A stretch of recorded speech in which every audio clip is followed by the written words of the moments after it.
Hello, welcome to episode 56 of the Epic Film Challenge 2, 1001 Movies You Must See Before You Die, Harold and Maude from 1971, directed by Hal Ashby and starring Bud Cort and Ruth Gordon as Harold and Maude. This is a film that blew me away. Let's just get that right out there, straight out of the gate. I loved this film. Wow. I had kind of known what it was about. I had it on Blu-ray. I'd read the synopsis and it sounded quite interesting, if maybe a little bit off-putting. It's about a young guy called Harold, obviously, who's around 20, though I'll say that the young actor Bud Cort, who was I think in his early 20s, maybe 23 when he filmed this, he looks like he could be 15, honestly. He looks, and it's probably the way that they've done his hair, and maybe even makeup, and the way that he's dressed, and even the way he carries himself is very childlike. So you have this guy who's 20, and he falls for a woman who is 79 years old. And I believe Ruth Gordon, who plays Maude, the elderly woman in the film who Harold falls for, I believe that she was either in her late 60s or early 70s when it was made, so she was pretty close to the age as well. Either way, there was, definitely a pretty much 50 years separating the two actors, and more than that separating the two characters who fall for each other. So it kind of sounds quite lewd, it sounds quite gross, it's just something that isn't really, quote-unquote natural to see a young person and an elderly person. I also wonder, especially in certain situations, how would this look if the genders were swapped? If it was a young girl and a really old guy. It's just interesting to think about that, really, isn't it? Because I was kind of going along with it and just accepting it for what it was, and at times thinking, oh, this is quite sweet. And I thought, wait, well, what if it was a guy and a young girl? Would I think it was sweet then? Probably not. And is there something wrong with that, or is there not something wrong with that? Is there something wrong with accepting Harold and Maude, or is there something wrong with not accepting it if it was a different... I don't know.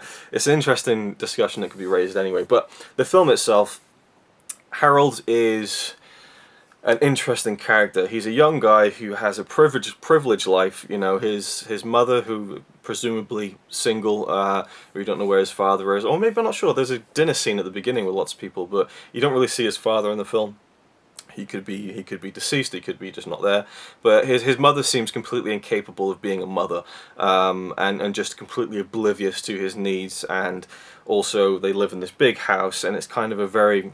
I'll get to that later, but I loved the way that the characters were kind of positioned in the film, even down to where they live when you look at Harold and then Maude. But Harold, he basically, the incredible opening, the title sequence, where you just see these feet coming down the stairs, and I don't even know how much of this I want to spoil, but I'll go into it. If you want, if you really like the sound of this and you don't want to be spoiled anything, then go check it out now and come back. But I'm not going to spoil anything major, but I'm going to tell you what happens in the film, kind of, the lead up to it. Harold keeps staging his own suicides. He does this for attention, we don't know. He does this to fuck with his mother, we don't know. The film opens with him hanging himself, and I thought at first this was like a flash forward. This was the ending of the film, that this kid killed himself, and now we're going to find out what drove him to that point. And he's hanging there by his neck, foaming at the mouth, and his mother comes in. She looks at him on, hanging by his neck, and she's like, oh god, picks up the phone. And that's when I started to get what the feel of this film was, what the tone of this film was. It's very much an offbeat comedy, a very quirky drama, all rolled into one. And we see Harold go through all of these motions of killing himself in all these gruesome ways, in different ways. And, it's interesting because it's very dark. It's very dark. There's a moment where he opens his case and he's got a gun in it, and he puts the bullets in, and he just holds it and points it at his mother. Connie was kind of watching it with me as I was watching it, and she was like, I could tell that her heart was in her mouth when he pointed the gun towards her. Nothing happened out of that, but it was just like, it's a very loaded film. At any point you were thinking, is this all going to just snap and get really, really serious, despite the offbeat tone of, the comedy and stuff. One thing that Harold likes to do is he likes to go to funerals and just hang out, basically. And that's where he meets Maude, who does the same thing. And she is a very interesting character because she's kind of the antithesis of Harold. You could almost say that this film lays it on a bit too thick with that, because Harold is someone who's obsessed with death and just being miserable, and Maude is someone who's kind of obsessed with life and obsessed with being happy and being carefree. They're the complete polar opposites of each other, and it's always that opposites attract kind of story. She was just great. Ruth Gordon was fantastic in the film. I thought Bud Cort was brilliant as Harold.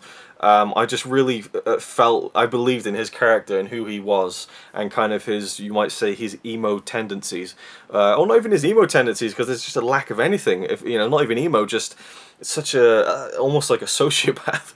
But you could tell as the film went on that there was the emotions there, but he was a tough nut to crack, and was different, and again had a mother who was very much incapable of understanding feelings by the look of it. She tries to keep setting Harold up with women, you know, and there's some really funny scenes with that where she's trying to set him up with these girls, and he just he turns it into a bit of a show. But anyway, Maude, she kind of gets talking to Harold, and they kind of form a bit of a nice friendship that they have. She steals cars whenever she needs to get anywhere. She just jumps in the car and drives off. She doesn't give a fuck. She lives in this train carriage on the side of this country road in very small close quarters, and she collects these little things, and you know, she's very much has a very compartmentalized place, which is a complete opposite from Harold's house. Like, there's a scene where he's sitting down, and like the room around him is just enormous, you know, there's all this space but no feeling. And where she lives, there's hardly any space at all, but it's full of feeling.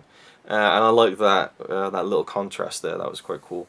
But I mean, their scenes together are just brilliant. You know, there's a phenomenal scene where, you know, he's spending the night or he's there late, and she gives him this kind of almost like motivational speech, and I just thought it was brilliant. Like, it felt like one of those scenes you'd show someone as a great scene from a movie.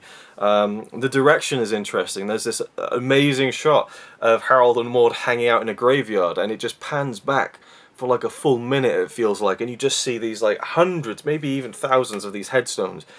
You know, just this weird beauty out of this imagery of death.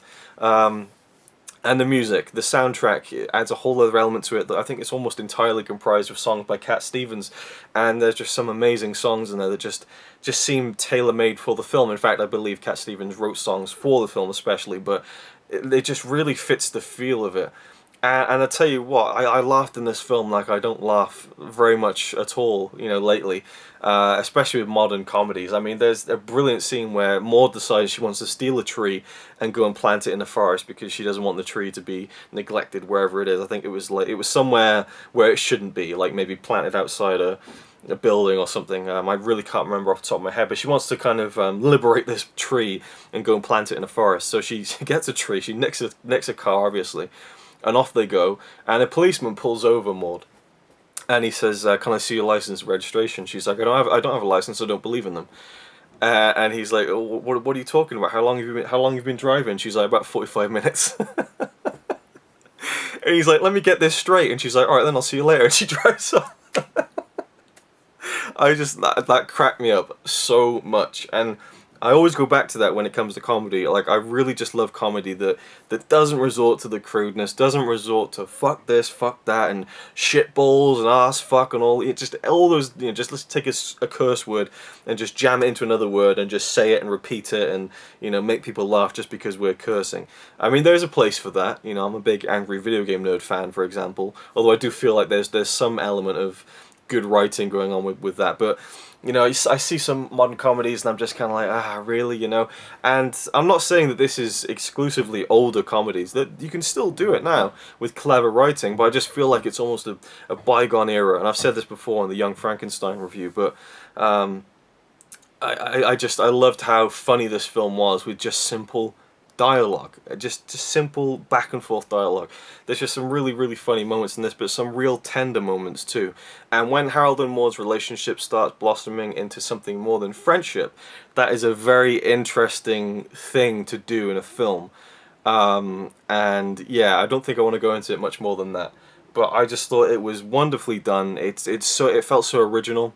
And very much, it just felt like its own film. It didn't feel like it was following a trend. It didn't feel like it was one of those films. You know, I'll see a film, but it's like one of those 30s comedies. It's like one of those, you know, 50s dramas or whatever. It's one of those 80s sci-fi action movies. It felt like a Harold and Maude movie. And I think that's probably the highest honour you could give a film, really. Now, for me, it gets full marks. It's not a perfect film, but I just love the sensibility of it. I love the characters, the tone, the music, the comedy, and the drama. It packed that emotional punch in a weird way by the time we got to the end of the film, and I'm also someone who's very much fascinated and almost obsessed with mortality, and this film does deal with mortality in two very different ways. And so for that I loved it. And is it a film you must see before you die? Absolutely.